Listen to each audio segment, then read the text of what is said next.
In today's video, I'm going to teach you how to edit a PDF file on your laptop using Microsoft Edge, as well as how to fill out a PDF form. Editing PDFs might seem daunting at first, but with Microsoft Edge, it's surprisingly simple and convenient.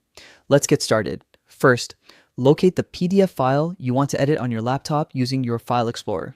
Once you find it, right-click on the file. From the menu that appears, select Open With, then choose Microsoft Edge.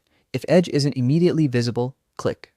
Choose another app and find it there. Once your PDF opens in Microsoft Edge, you'll see a toolbar at the top of the screen with several annotation tools.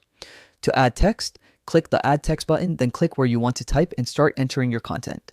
To highlight important sections, select the Highlight tool, then click and drag over the text you want to emphasize. To draw or add handwritten notes, use the Draw tool. Simply click it and use your mouse to annotate directly on the PDF. If you make a mistake, select the Erase tool to remove unwanted annotations. Once you've made all your changes, it's important to save your PDF. Click Save to update the existing file with your edits. If you want to preserve the original, select Save As, give the PDF a new name, and choose a location to store it. And that's it. Editing and filling out PDFs in Microsoft Edge is straightforward and efficient, making managing your documents easier than ever. Thanks for watching, and I hope this tutorial helps simplify your PDF editing process.